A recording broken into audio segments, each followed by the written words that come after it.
So I remember you told us when we met in the United States that there were some challenges when the Vishalakshi Mandap was being built.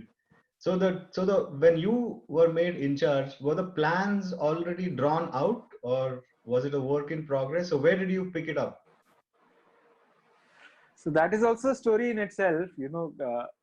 I was the ashram manager, and the construction had started. I was involved, my inputs or whatever. I was there in the. It's not fair to say I had my inputs at that moment of time, but I was involved in those meetings when the plans were discussed with Gurudev. The architects were there, contractors were there, and Gurudev would, for certain things, he would say, talk to him, he will arrange. So what I realized, being the ashram manager, I had to provide for the logistics. If they want water, I will guide them to the borewell from where they can draw water for uh, construction. If they wanted a road, I would tell them, okay, from this place you make the road. If they wanted electricity, so arranging the permissions and getting that extra electricity. So all that little bit, the running around they will do, but how to do it, where to do it, that input was mine. Construction started, and the first month's bill came. Hmm. And uh, there were certain excavations which were done, and I immediately used my knowledge of trigonometry and all those things, and I said, this is three times the amount of actual excavation, so this is overcharged. So that is how i I did not know. They said you have to sign the bill and give it, so I said I cannot give it because according to me these calculations are not correct. I had no idea what to do with it, and I kept it with me. And after a few days, I think the people who were involved, the message went to Gurudev, and Gurudev called me, and I told Gurudev, I don't know what to do with it. I'm not going to sign a bill which has wrong calculations. So he said, is it so? I said, yes, Gurudev, and I can prove it. So he said, okay, then you correct the bill and only then pass the bill. But you have to check and pass the bill. So I said, okay, that length, breadth, height, all the various things came back into focus, and for everything I was calculating, and few months passed like that. And suddenly when the construction reached a certain level, Gurudev was in the ashram, and he observed a very glaring mistake. Right where the stage was, opposite the stage were three columns, uh, opposite the center of the stage. So he said, it's common sense, you cannot have just huge columns right in front of the center of the stage. So he started scolding the architect, he started scolding the contractor.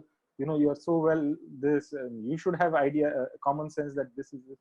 And I was standing by the side of Gurudev, okay, as a neutral person. Gurudev is scolding them and this, and I'm standing there. And suddenly he looks at me and he said, what were you doing? You were in charge, no? I said, what? I never thought I was in charge. I never knew also I was in charge. So for me, that was like, okay, now I have to learn civil engineering also. Now, length, breadth, height is no more than what there were codes also, M5342 concrete or this or that. So all those codes, like you remember, for chemical engineering also we had a handbook. Ah, So yeah. I bought the civil engineer's handbook, and then I started studying and seeing what it was all about and how it functions and what are the methods and all those things. So it was a learning experience, and exposure to IIT, to that handbook, made learning civil engineering uh, easy. Or Yeah. hmm.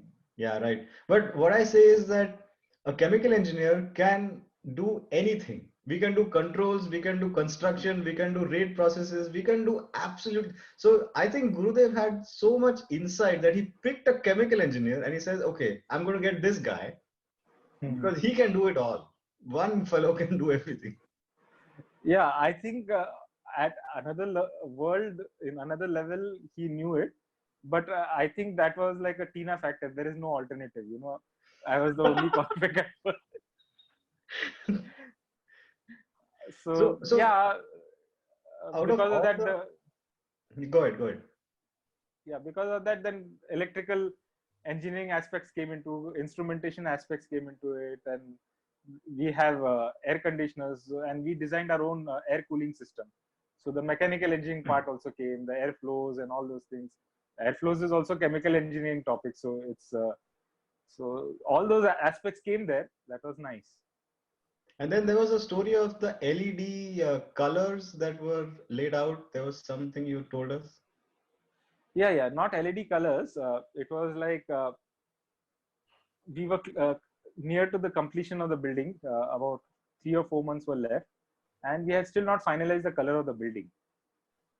Okay, and every time Gurudev would come and ask me, what is the color we should give the building?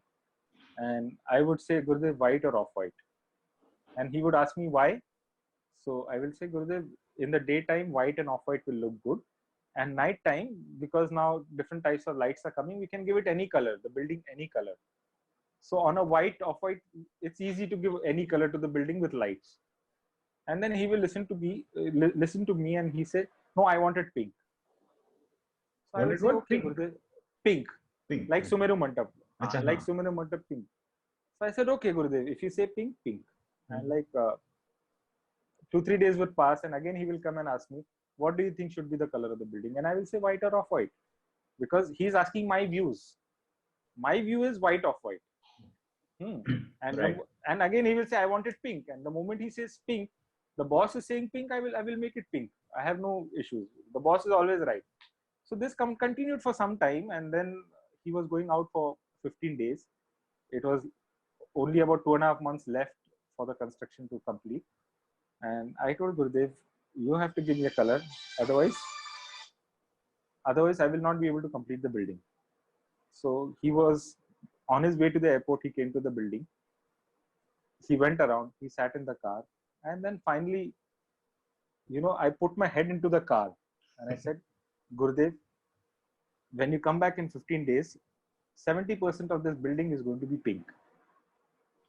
Okay, because that is what he has said again and again, pink, pink, pink. So he said, yeah, okay, done it, do it. And I said, Gurudev, final? Then he says, no, make it white off-white. I said, final? I said, final, Gurudev? He said, yeah, make it final. Okay. So when he came back, 70-80% of the building was white off-white. Other parts were also being painted and things were happening. And then if you go into the inside of the building, there are lotuses on the ceiling. So the lotuses we had not painted yet. And then he asked me, how are you going to paint? What color you're going to give the lotuses inside on the ceiling? I said, with the white off-white, we can again play with lights and give them any color you want. He said, no, nothing doing. I listened to you for white off-white for the entire building. This has to be pink, and you have to listen to me. I just folded my hands, In my mind, I'm telling you, Gurudev, if you still want the whole building pink, I will make it pink, no problem. But this is what it is. That's such a nice story. Yeah. So I want to ask you, Prashant, who is a yogi? What or who is a yogi? Yogi is someone who's totally in the present moment. That's all. Yeah. So I remember once Gurudev said, if there was ever a book for saints, handbook for saints, it will have only one rule. And that one rule is, there are no rules. Yeah, that's so nice. So which means yeah, go ahead. Yeah, go ahead. Now, which means a yogi can be anywhere. The yogi could be living a city life, a yogi could be living an ashram life, a yogi could be living an ascetic's life in a Himalayas. It doesn't mean much. A yogi is a yogi is a yogi. Yeah, that is what Krishna told Arjuna also, no? Yogastha Kuru Karmani, and he is talking about being in the state of yoga, fighting a battle.